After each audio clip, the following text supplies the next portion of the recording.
2026년 새해가 시작되면서 첫 주일 예배를 우리 함께 드릴 수 있으면 감사합니다. 오신 여러분을 환영하고 주님 이름으로 축복합니다. 오늘 본문 말씀은 시작이 아닌 마지막 만찬의 자리에서 주님이 행하신 성찬 예식에 관한 말씀입니다. 자, 그리고 만찬 자리에서 성찬을 가지시면서 20절에 보면은 이렇게 말씀하셔요. 이 잔은 내 피로 세운 새 언약이니 곧 너희를 위하여 붓는 것이다. 이렇게 말씀하셨습니다. 우리가 성찬 예식을 가지게 되어지면은 성찬에 참여한다는 것은 바로 하나님의 백성으로서 언약에 참여한다는 뜻입니다. 오늘 우리가 이제 성찬 예식을 가질 거예요. 그러면 여러분들이 성찬 예식을 통해서 우리가 하나님과의 언약 관계 속에 들어간다는 뜻을 의미한다, 그 말씀입니다. 자, 성경 말씀에 보면은 성경의 하나님은 언약의 하나님이십니다. 언약이란 것은 베리트라고 해요. 히브리 말로 두 당사자를 하나로 묶는다는 그런 뜻입니다. 구약 성경에 287회나 언급되어 있고요. 헬라어로는 디아데케라고 하는 단어입니다. 같은 뜻입니다. 신약 성경에 33회 기록되어 있습니다. 언약이란 것은 여러분 어떤 뜻인지 알지요? 하나님과 그분 백성 사이의 약정을 말해요. 우리 시대에 오늘날 말로 표현하자면 계약이다 하는 그런 뜻입니다. 그리고 언약의 특징은 우리 언약이 아닙니다. 하나님은 뭘 하세요? 내 언약이라고 말씀합니다. 하나님께서 일방적으로 주도권을 잡고 체결하시기 때문에 내 언약이라고 그렇게 말씀을 하셔요. 그리고 이 하나님의 언약에는 기본 원리와 구도가 있습니다. 자, 첫 번째는 하나님의 택하심이 있습니다. 자, 저와 여러분 하나님이 다 택하신 거예요. 그리고 하나님이 언약을 맺자고 말씀하십니다. 그리고 나서는 무엇을 약속하시냐 하면 축복을 약속하셔요. 그래서 하나님께서 아브라함에게 맹세하셨다 이렇게 표현하지요. 이 말의 뜻은 뭐냐면 하나님께서 언약 안에서 약속하신 것을 반드시 어떻게 하신다? 반드시 이루신다, 그런 뜻입니다. 그리고 두 번째는 인간의 의무, 우리의 의무는 순종입니다. 하나님의 법에 순종하는 것이에요. 세 번째는 만약에 저와 여러분이 하나님과 언약을 맺고 하나님의 법에 우리가 순종하면은 하나님께서도 그 약속하신 언약을 어떻게 하신다? 이행하신다, 이루신다는 거예요. 만약에 우리가 언약을 순종하지 않고 파기하면요, 하나님의 약속도 이루어지지 않아요. 이것이 바로 언약이라고 하는 것입니다. 오늘 우리가 이제 언약 신앙을 가져야 되는데 오늘 이 부분에 대해서 우리 2026년 첫 예배에 이 말씀을 함께 나누면서 은혜가 되시기 바랍니다. 자, 하나님은 언약의 하나님이십니다. 자, 시편 89편 3절 말씀 올려주세요. 같이 한번 읽어볼까요? 주께서 이르시되 나는 내가 택한 자와 언약을 맺으며 내 종 다윗에게 맹세하기를. 자, 하나님께서 나는 내가 택한 자와 뭘 하신다? 언약을 맺으며 내 종 다윗에게 맹세하기를. 다시 말하면 자, 언약 아래는 반드시 하나님께서 약속하신 뭐가 있어요? 축복이 있습니다. 그래서 다윗은 평생 하나님의 언약 안에 머물렀습니다. 시편 23편 6절 말씀 잘 아시지요? 나의 평생의 선하심과 인자심이 정녕 나를 따르리니. 다윗의 고백이에요. 이것은 어떤 고백이냐 하면 내가 하나님의 언약 안에 머물면 하나님께서 나의 평생에, 다시 말하면 이 땅에 사는 모든 날 속에서 하나님의 선하심, 토부, 좋은 것과 인자심, 헤세드라고 하는 단어예요. 이것은 언약적 사랑입니다. 그냥 사랑이 아니에요. 우리가 그냥 누구를 사랑한다 그런 개념이 아니고 하나님께서 우리가 언약 안에서 한다는 사랑이에요. 선하심이, 인자심과 인자심이 평생 따른다고 고백합니다. 다윗은 평생을 하나님의 언약 안에 머무는 삶을 살았지요. 자, 성경에 보면 첫사람 아담과 하나님께서 뭘 맺으셔요? 언약을 맺습니다. 아담이 언약 안에 머물러 있으면 하나님께서 주신 모든 축복이 유효하게 되어져요. 자, 하나님께서 의무를 다 이행하시는 것이죠. 성경에 보면 하나님께서 첫사람을 창조하시고 그들에게 뭘 주셨다고 말하지요? 복을 주셨다고 하지요. 그래서 창세기 1장 27절 28절에 보면 어떤 복을 주시냐면 생육하고 번성하며 땅에 충만하라, 축복권을 주셨어요. 두 번째는 땅을 정복하라, 정복권을 주셨어요. 세 번째는요, 땅에 있는 모든 생물을 다스리라. 통치권을 주신 거지요. 그리고 에덴의 동산을 창조하시고 사람을 거기 두셨습니다. 에덴이란 말 자체는 바로 기쁨이었습니다. 어떻게 보면 하나님께서 아담과 하와에게 최고의 선물을 주신 것이지요. 그런데 언약을 배반했습니다. 언약을 배반했는데 선악과를 따먹었다 그 말이에요. 호세아 6장 7절은 이것을 이렇게 기록합니다. 그들은 아담처럼 언약을 어기고 거기서 나를 반역하였느니라. 자, 아담이 뭘 했다고요? 언약을 어겼다고 합니다. 근데 아담이 뭘 어겼어요? 선악과를 따먹었지요. 그러면 선악과가 뭐였다는 거예요? 언약이었다는 것입니다. 자, 그래서 아담이 선악과를 따먹고 언약을 파기했습니다. 어떤 일이 벌어졌어요? 하나님이 주신 모든 축복에서 제외됐지요. 그래서 생명 대신 사망이 찾아왔고요. 자, 두 번째는 어떤 일이 벌어졌어요? 에덴 동산에서 쫓겨났지요. 그리고 축복 대신 삶의 저주가 임했다고 성경은 기록하고 있습니다. 그리고 하나님께서는 에녹, 노아, 아브라함, 그의 후손들과 계속해서 뭘 개인적으로 맺으셔요? 언약을 맺으시는 겁니다. 그리고 구약 이스라엘 백성과 옛 언약이라는 것을 맺었습니다. 자, 출애굽기 19장 제가 여러분 찾지 마시고 제가 좀 설명을 해드릴게요.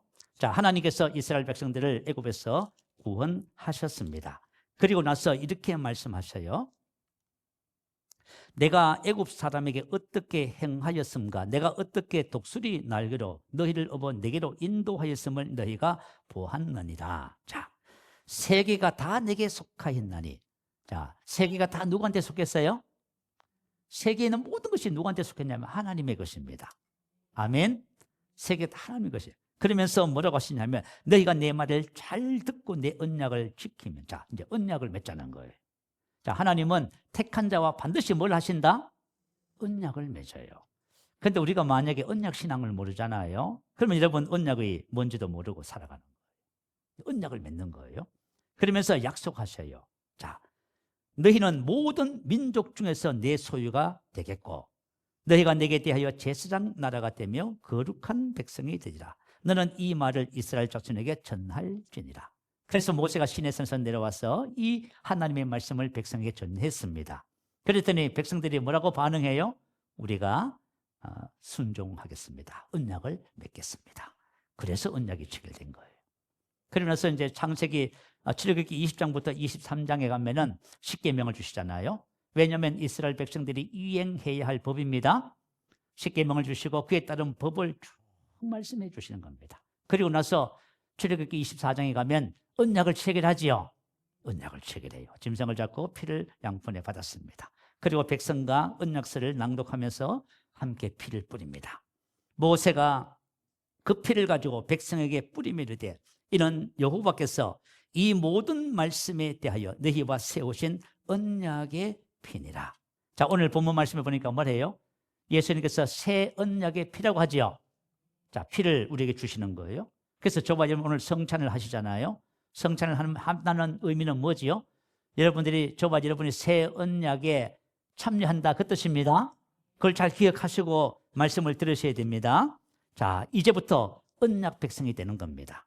그래서 저와 여러분이 2026년 자, 제일 첫 예배의 성찬 예식을 통해서 우리가 뭘 확인하냐면 내가 이 땅에서 하나님과 언약을 맺은 언약 백성입니다라는 것을 확인하는 날입니다. 자, 그러면 언약 백성 이스라엘의 흥망성쇠는 어디 달려 있을까요? 자, 우리가 인생의 삶을 살면서 이게 되게 중요하잖아요. 자, 그러면 우리의 흥망성쇠가 어디 달려 있어요? 이것은 언약에 달려 있습니다. 이스라엘의 조상, 믿음의 조상 아브라함이 바로 모델이 되어집니다. 자, 하나님께서 아브라함과 언약을 맺습니다. 여러분 창세기 12장 1절부터 4절은 언약입니다. 하나님께서 아브라함에게 말씀하시지요. 본토 친척 아비 집을 떠나 내가 내게 지시할 땅으로 가라. 그러면 하나님이 뭘 하신다고요? 내가 너로 큰 민족을 이루고 잡아요.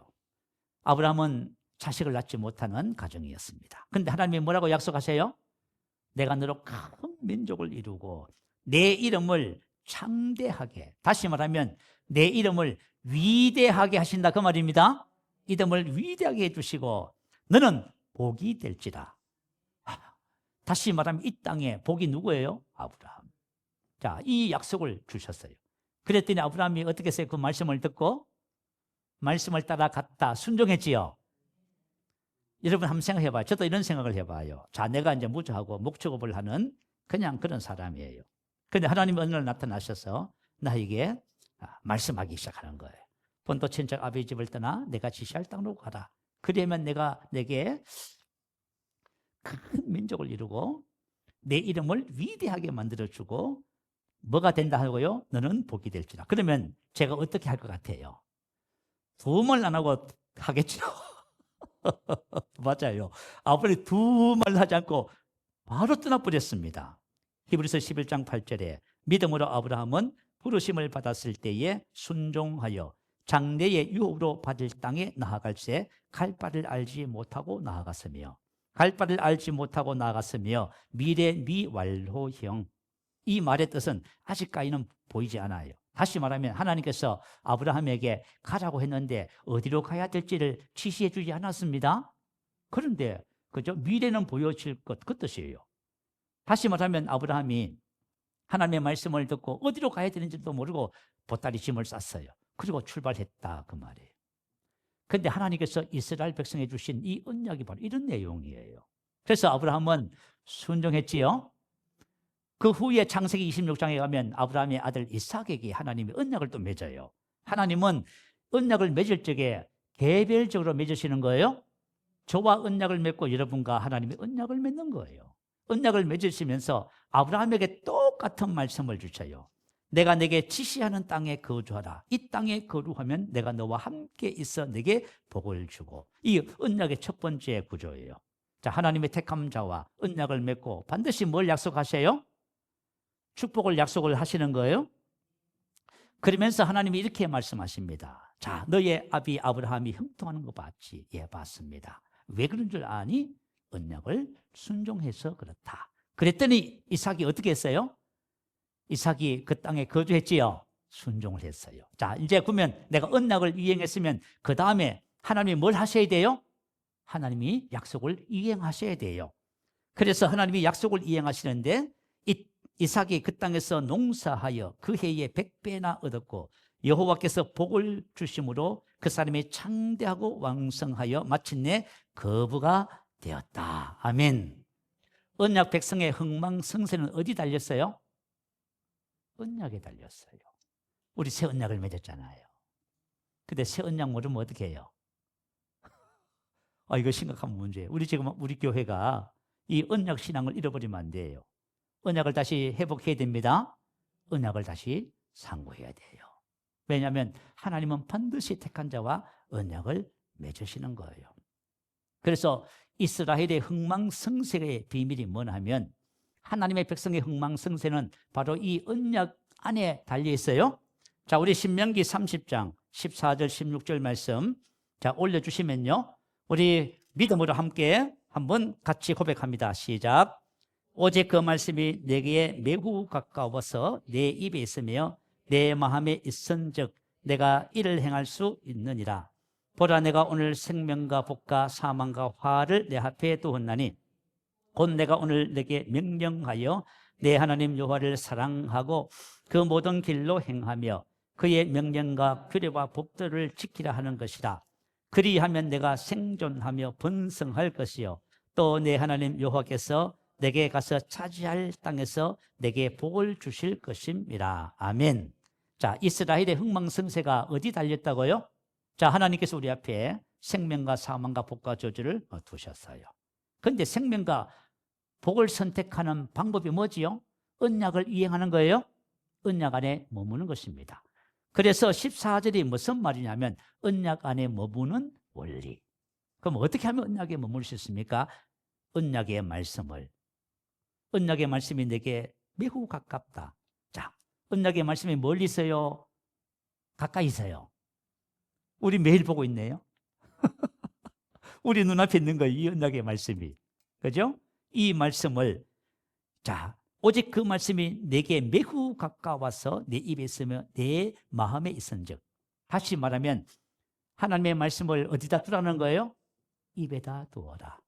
오늘 우리 고백 훈련했지요. 왜 우리 고백 훈련했는지 아세요? 원래는 하나님의 말씀을 우리가 입에 두는 훈련을 다시 할 거예요. 하나님의 말씀을 입에 두면은 말씀이 지식으로 남지 않고 마음에 새겨져요. 아멘. 마음에 있게 되는 거예요. 마음에 새겨지면 말씀을 행하는 자가 돼요. 아멘. 우리가 왜 말씀대로 못 산다고 얘기해요? 말씀한테 한 지식은 있지만 말씀이 우리 마음에 새겨져 있지 않는 거예요. 그래서 못하고 있는 것뿐이에요. 그래서 저와 여러분이 언약 안에 머무는 삶은 간단해요. 하나님의 말씀을 내 입에 두면은 말씀이 내 마음에 새겨지는 거예요. 그러면 우리가 말씀을 행할 수가 있게 되어집니다. 그러면서 이 말씀 주신 것이에요. 다시 말하면 이스라엘 백성들에게 하나님의 생명과 축복 안에 거하는 삶을 가르쳐 주신 것이지요. 여러분 이것을 꼭 기억하시기 바라요. 그래서 시편 1편 1절은 복 있는 사람에 대해서 말씀합니다. 자, 복 있는 사람은 어떤 사람이에요? 여호와의 율법을 즐거워하여 주야로 그것을 묵상하는 자로다. 아멘. 왜 그 사람이 복 있는 사람입니까? 언약 안에 머물기 때문에. 자, 제가 분명히 말씀 하나 드리고 싶은 건 있어요.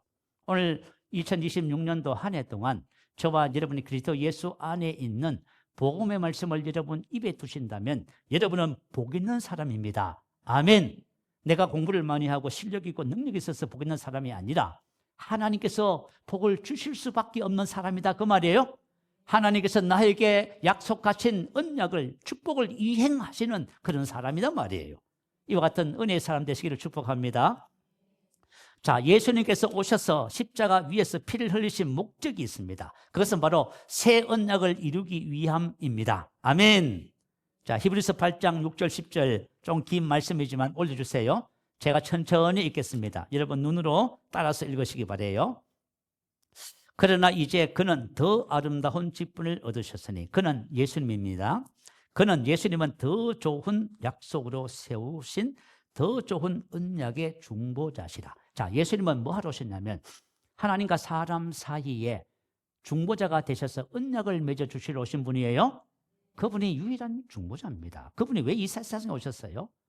언약 맺어 주러 오신 거예요. 자, 그러면서 저 첫 언약이 무염하였더럼, 이 첫 언약은 이스라엘과 맺은 옛 언약을 말해요. 둘째 것을 요구할 것이 없으려니와 그들의 잘못을 지적하여 말씀하시되 주께서 이르시되 볼지어다 날이 이르느니 내가 이스라엘 집과 유다 집과 더불어 새 언약을 맺어지라. 예레미야서 31장 31절 33절에 이 말씀을 그대로 기록한 것을 여기 인용해 놓은 거예요.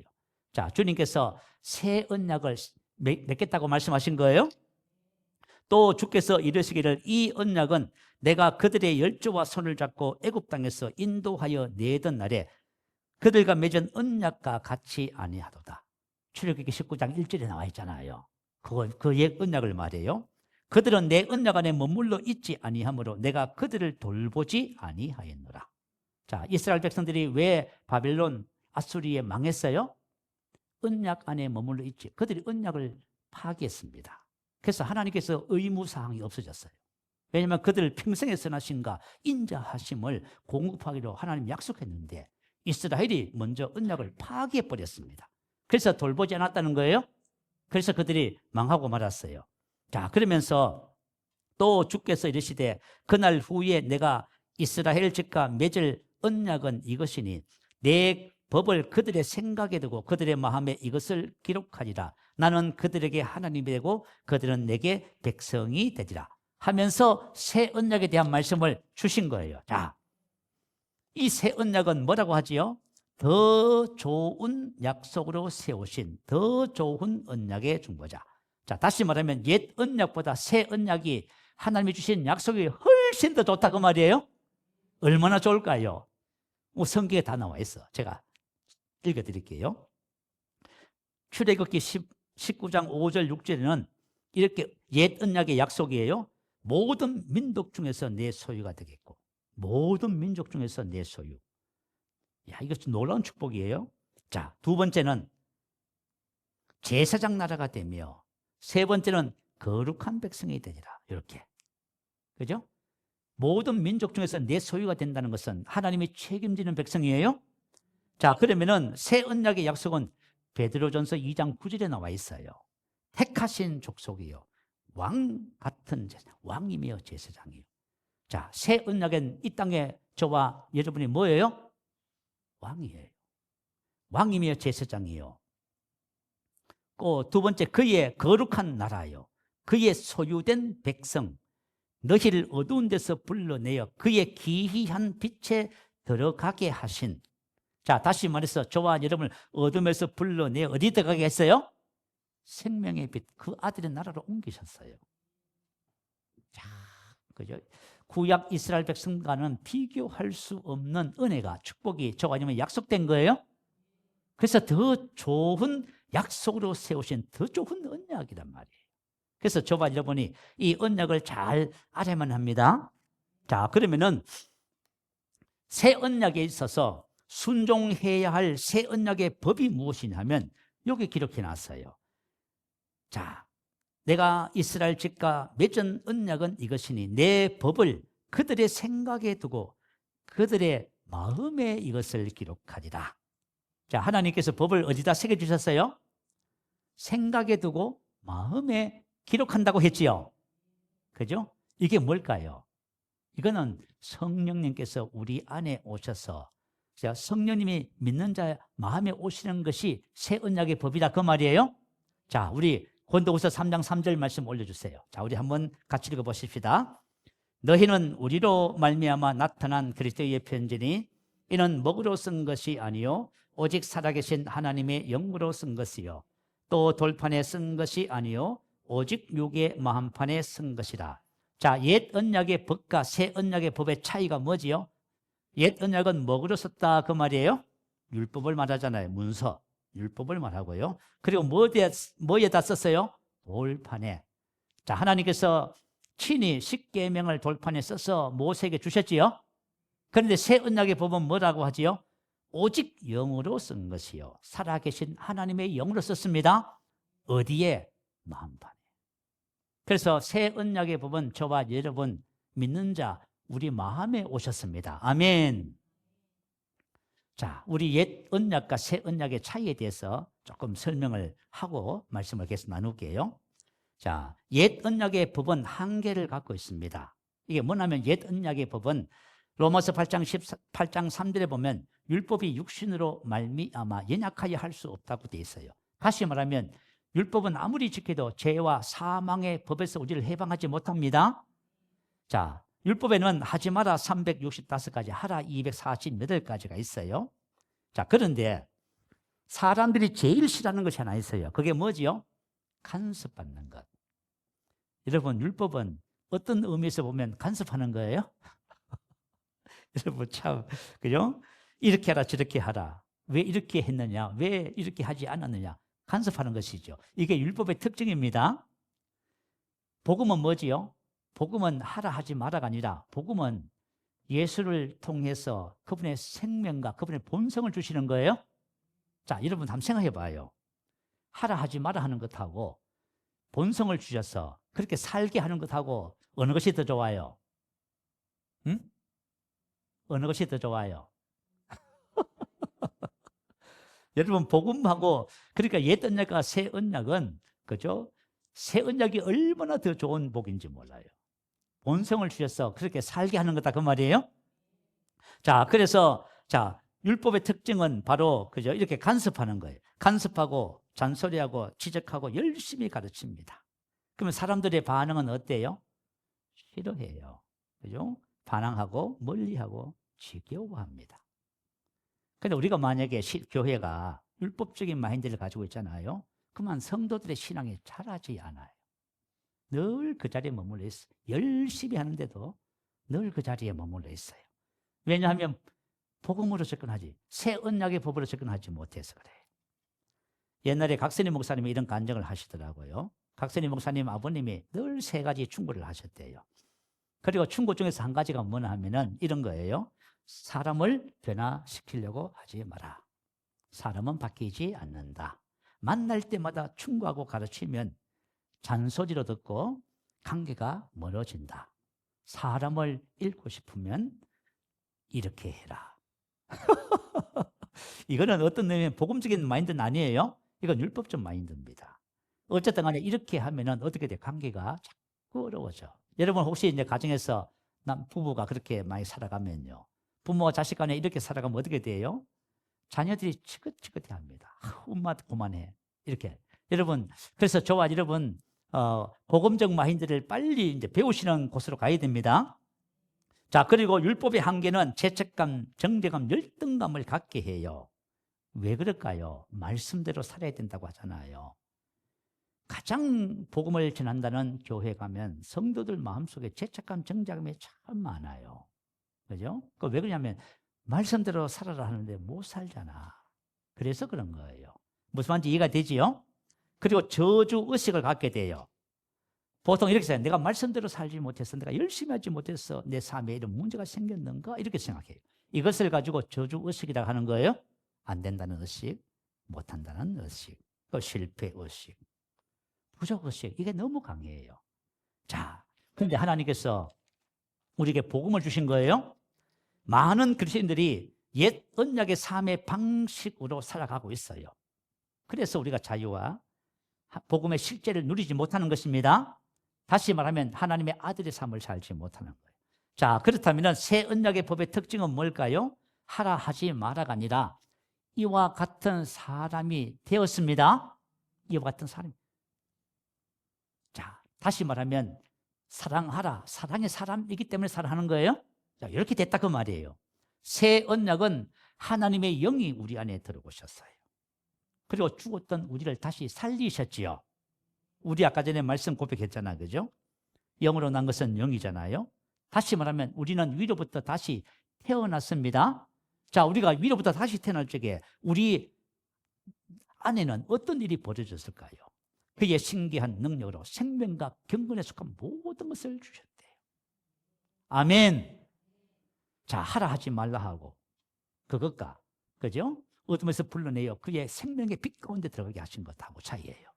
다시 말하면 성령님이 우리 안에 오셔서 죽었던 영을 살리면서 하나님의 생명과 경건에 속한 모든 것을 우리에게 다 주신 거예요. 왜냐하면 그럴 때 하나님의 성품의 동료자가 되었어요. 하나님의 성품의 첫째가 사랑이지요. 그래서 저와 여러분이 사랑의 사람이 된 거예요. 제가 이걸 깨닫고 나서 제가 여러분에게 뭐라 했어요? 저는 사랑의 사람입니다. 저는 뭐밖에 못해요? 사랑밖에 할 줄 모릅니다. 여러분, 이런 고백을 할 수 있을까요? 근데 복음 안에서는 가능해요. 새 언약 안에서 가능합니다. 우리가 새 언약 안에 거하면 내가 사랑의 사람, 의롭고 거룩한 사람, 아브라함의 복이라는 것을 알게 되어집니다. 그래서 새 언약은 된 것을 알아가는 생활이에요. 자, 저와 여러분이 되려고 하는 생활과 이미 되었는데 그것을 몰라서 그렇게 살지 못하는 것하고는 어마어마한 차이가 있습니다. 그래서 사도 바울이 교회를 향해서 중보기도합니다. 중보기도 내용이 뭐냐 하면 알게 해달라는 거예요. 자, 우리 에베소서 1장 17절 이하의 말씀이 나와 있어요. 자, 알게 해 주시옵소서. 부르심의 소망. 하나님이 나를 불러주셨는데 하나님 저를 향한 하나님의 기대가 무엇입니까? 하는 거예요. 우리의 기대가 아니에요. 하나님의 기대를 아는 것. 두 번, 우리 이제 이번 주 수요일부터 에베소서 말씀을 나눌 거예요. 그때 이제 말씀을 다 풀어 같이 나누도록 그렇게 하겠습니다. 자, 두 번째는 뭐냐면 그 기업의 영광의 풍성함이 무엇이며, 세 번째는 믿는 우리에게 베푸신 능력의 지극히 크심이 어떠한 것을 알게 해 주시옵소서. 아멘. 알게 해달라는 것은 뭐냐면 이미 기업도 주셨고 능력도 주셨다는 거예요. 이걸 알아갈 때 우리가 그렇게 사는 자가 됩니다. 그래서 새 언약은 살게 하는 법입니다. 자, 우리 성경에 보면 성령 충만. 자, 초대교회 성도들의 삶의 모습은 성령 충만. 다시 말하면 성령이 그 내면 속에 가득했다 그 말이에요. 그래서 성령께서 그들의 삶을 이끌어 가셨어요. 그래서 새 언약은 살게 하는 삶입니다. 성령의 인도함을 받는 그들이 하나님의 아들들입니다. 자, 이와 같은 법을 이루시기 위해서 누가 오셨습니까? 예수님이 오셨습니다. 더 좋은 언약의 중보자로. 자, 오늘 핵심적인 말씀을 나누겠습니다. 자, 오늘 가슴을 펴고 고개를 드세요. 적을 것 하나도 없어요. 자, 새 언약 법으로 사는 삶. 새 언약 법으로 사는 삶이 어디 있을까요? 성찬이 있어요. 자, 우리가 성찬을 나누면서 요한복음 6장 53절 57절 올려주세요. 자, 우리 같이 말씀 함께 읽어볼까요? 자, 시작. 예수께서 이르시되 내가 진실로 진실로 너희에게 이르노니 인자의 살을 먹지 아니하고 인자의 피를 마시지 아니하면 너희 속에 생명이 없느니라. 내 살을 먹고 내 피를 마시는 자는 영생을 가졌고 마지막 날에 내가 그를 다시 살리리니 내 살은 참된 양식이요 내 피는 참된 음료로다. 내 살을 먹고 내 피를 마시는 자는 내 안에 거하고 나도 그의 안에 거하나니 살아계신 아버지께서 나를 보내심에 내가 아버지로 말미암아 사는 것 같이 나를 먹는 그 사람도 나로 말미암아 살리라. 아멘. 자, 우리 성찬을 얘기한 거예요. 내 살을 먹고 내 피를 마시는 거 성찬이죠. 여러분 좀 있으면 이제 우리가 성찬 의식을 가질 거예요. 예수님께서 떡을 가지고 내 살이라고 하셨어요. 우리 살을 먹는 거예요. 그리고 예수님께서 포도주를 잔에 담으시고 그것을 뭐라고 하셨지요? 내 피, 새 언약의 피라고 하셨어요. 그래서 우리가 성찬을 통해서 우리가 세 가지를 알게 되는 거예요. 여러분, 초대교회 성도들은 모일 때마다 성찬을 했습니다. 왜냐하면 성찬 안에 복음의 비밀이 있어요. 성찬 안에 새 언약의 법이 있다 그 말이에요. 그래서 초대교회 성도들은 매일 모일 때마다 성찬을 하면서 새 언약 백성으로서의 삶을 배운 거예요. 저와 여러분 새 언약의 삶을 배우셔야 됩니다. 자, 내 살을 먹고 내 피를 마시면 뭘 가져요? 영생을 가져. 심판에 이르지 않습니다. 영원한 조에 하나님의 생명을 가졌어요. 제가 코로나 때 기도하는데 주님이 저에게 뭐라고 하시냐면 영생을 가진 자는 코로나 그런 것에 영향받지 않는다 그러셨어. 왜 영향을 받지 않아요? 생명의 성령의 법이 죄와 사망의 법에서 우리를 해방시켰습니다. 저와 여러분 죄에서 해방된 자들이에요. 그리고 사망에 해방됐습니다. 생명의 성령의 법 아래 거할 때.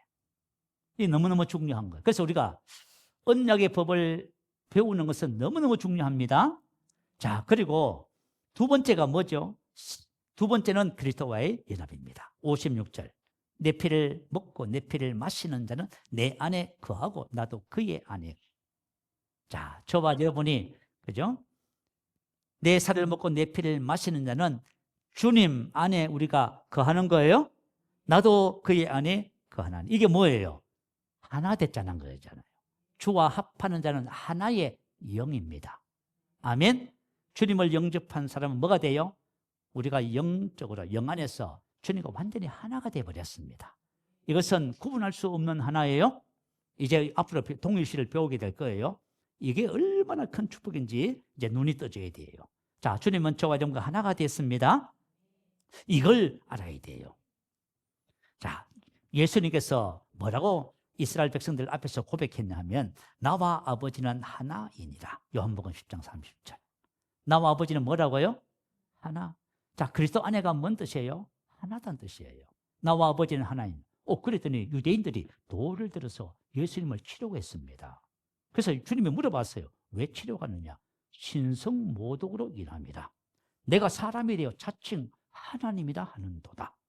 자, 그러면 예수님이 우리 안에 오셔서 주님과 내가 하나가 됐다는 말은 뭐예요? 내가 이 말하면 유대인들이 봤을 때는 뭐가 돼요? 신성모독이에요. 우리는 아무 생각 없이 듣지요. 그런데 유대인들은 달라요. 네가 하나님과 하나라고? 그럼 신성모독이지. 그랬더니 예수님이 뭐라 하셨냐면 이렇게 말했어요. 내가 아버지로 말미암아 여러 가지 선한 일을 너희에게 보였거늘 무슨 일로 나를 돌로 치려 하느냐. 자, 다시 말하면 세 번째 뭐예요? 살아계신 아버지께서 나를 보내심에 내가 아버지로 말미암아 사는 것 같이 나를 먹는 그 사람은 누구로 인해서 살아요? 예수님으로 사는 거예요. 이게 새 언약의 법이에요. 우리가 주님과 하나가 되어서 주님께서 아버지로 말미암아 사셨지요. 저와 여러분도 이제 누구로 살아요? 예수님으로 사는 거예요. 이게 새 언약의 법이에요. 자, 여러분 저번에 이것을 배우셔야 됩니다. 자, 이게 새 언약의 법이에요. 빌립이 하루는 물었습니다. 아버지를 보여주셨으면 좋겠습니다. 그러니까 예수님이 뭘 하셨어요? 내가 너희와 이렇게 오래 있었는데 아버지를 보이라며 나를 본 자는 아버지를 보았거늘. 어찌하여 아버지를 보이라느냐. 내가 아버지 안에 거하고 아버지께서 내 안에 계신 것을 내가 믿지 않냐느냐. 봐요. 예수님은 예수님 안에 아버지가 계시고 아버지 안에 예수님이 계셔요. 하나가 되셔서 누구로 사셨어요? 아버지로 사셨어. 그래서 아버지를 보여달라는 말을 잘못한 거예요. 자, 여러분 한번 생각해 봐요. 이렇게 말했어요. 자, 내가 너에게 이런 말은 스스로 하는 것이 아니라 아버지께서 내 안에 계셔서 그의 일을 하시는 것이다. 내가 아버지 안에 거하고 아버지께서 내 안에 계심을 믿어라. 아멘. 자, 저와 여러분이 이제 새 언약의 삶을 배우는데 예수님에게서 배워야 돼요. 자, 예수님과 아버지는 하나가 되셨습니다. 이제부터 어떻게 사셨어요? 아버지로 말미암아 에크, 근원과 발단, 아버지를 통하여 사셨어요. 그래서 내가 너에게 이런 말은 내가 스스로 하는 것이 아니라 아버지께서 내 안에 계셔 그의 일을 했다. 내가 보여주는 모든 선한 것은 누가 하는 일들이었다? 아버지의 일들이었다. 그런데도 아버지를 보이라느냐? 자, 오늘날 세상 사람들이 저와 여러분을 향해서 뭘 보여달라고 해요? 예수를 보여달라 하지요. 우리가 새 언약법을 따라 살면 내가 이렇게 말할 수 있어요. 나를 본다는 예수님을 보았거늘 어찌하여 예수님을 보이라 하느냐? 아버지께서 내 안에 내가 아버지 안에 있는 것을 내가 알지 못하냐? 이렇게 말을 해야 됩니다. 아멘. 이게 말이죠. 정상적인 하나님의 자녀의 삶이지요. 그죠? 그래서 우리가 예수님을 통해서 사는 삶의 그죠? 은혜를 우리가 배우셔야 됩니다.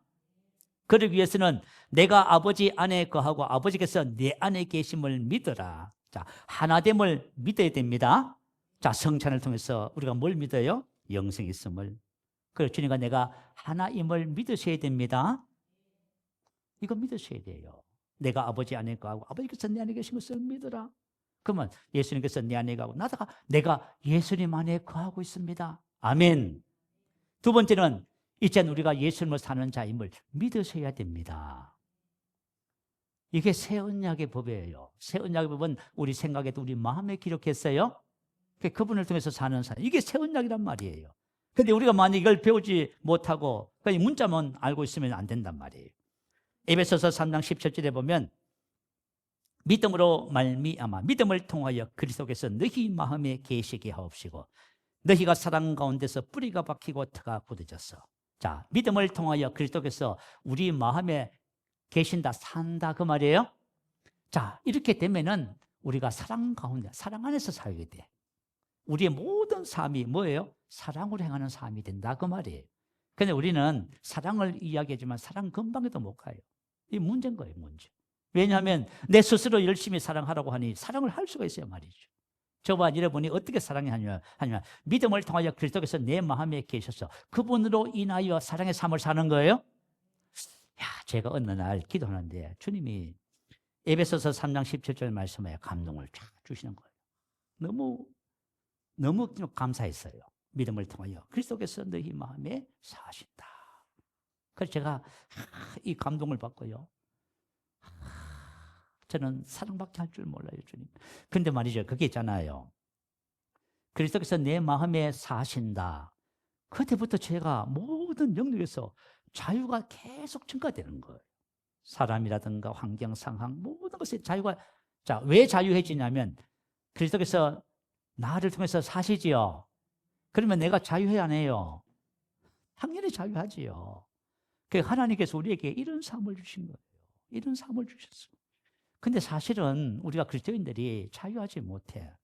자, 로마서 5장 17절에 보면 저와 여러분이 앞으로 이제 1년 동안 뭘 해야 되냐면 은혜와 의의 선물을 넘치게 내 것으로 취하는 삶을 살아야 돼요. 복음을 알아가야 돼. 우리 안에 계신 예수님을 알아가야 돼. 그럴 때 우리가 그죠? 새 언약의 법을 따라 사는 하나님의 자녀의 삶이 돼요. 로마서 5장 17절 말씀 읽고 조금 설명하고 우리 기도하십시다. 한 사람의 범죄로 말미암아 사망이 그 한 사람을 통하여 왕노릇하였은즉 세상의 모든 사람은 뭐가 왕노릇해요? 사망이 왕노릇해요. 환경과 상황에 전부 짓눌려요. 그죠? 환경에 반응해요. 환경이 좋으면 기쁘고 환경이 어려우면 나쁘고 고난이나 생각하고 힘들고 괴롭고 사람이 잘해주면 기분이 좋고 못해주면 원수가 되고 이렇게 되는 거예요. 이게 뭐냐면 삶의 영향을 받는 사망이 왕노릇하는 삶이에요. 자, 그런데 더욱 은혜와 의의 선물을 넘치게 받는 저와 여러분은 한 번 예수 그리스도를 통하여 생명 안에서 왕노릇합니다. 자, 우리가 새로운 하나님 자녀의 삶이 되면 무슨 한 삶이 돼요? 이제부터는 삶의 반응자가 아니에요. 삶을 다스리고 삶을 내가 선택하는 거예요. 자, 아무리 슬픈 일이 있어도 나는 뭘 선택해요? 기쁨을 선택해요. 아무리 세상이 힘들고 어렵다 해도 나는 뭘 선택해요? 아브라함의 복을 선택할 수 있습니다. 이게 바로 자유자의 삶. 이게 하나님이 주신 삶이라니까, 이게.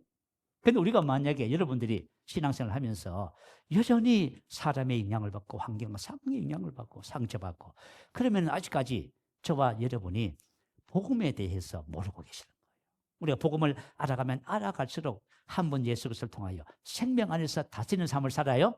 이제는 우리가 절대 환경과 상황과 그 어떤 것에 반응하는 삶을 살지 않습니다. 반응하는 삶을 살면 무너져요. 그래서 우리는 삶에 반응하지 않고 삶을 다스리는 삶을 삽니다. 그리고 우리는 스스로 삶을 선택해 갑니다. 이게 바로 하나님 자녀의 삶. 여러분, 새 언약의 법을 따라서 우리 올 한 해는 오늘 이와 같은 삶을 이루십시다. 이건 여러분들 실제가 되셔야 돼요. 이 언약은 저뿐만 아니라 여러분 한 사람 한 사람 하나님이 개별적으로 다 맺으셨어. 그래서 여러분들이 뭘 하셔야 돼요? 오늘 고백했죠. 왜 고백했는지 아세요? 복음을 고백하면은 여러분이 새 언약의 삶을 살아가는 삶이 돼요. 이걸 해야 됩니다. 이제 우리 오늘 주일 오후부터 새가족반 교육을 또 할 거예요. 그리고 제가 수요일 날은 에베소서를 말씀을 나눌게요. 에베소서 안에 우리가 나눠야 할 복음의 내용이 다 들었어요. 그 내용을 통해서 우리가 이제 앞으로 새 언약 백성으로서 살아가는 그런 삶이 될 줄로 믿습니다. 아멘. 자, 우리 말씀을 생각하면서 우리 함께 내가 오늘 이제 좀 있으면 성찬을 거행하는데 내가 새 언약 백성이구나. 자, 우리 기도하면서요. 우리 권사님들 성찬 의원들은 성찬을 나눠주시기 바래요. 자, 여러분 함께 기도하실 때에 말씀을 생각하며 내가 성찬을 통하여 새 언약 백성이 되는구나.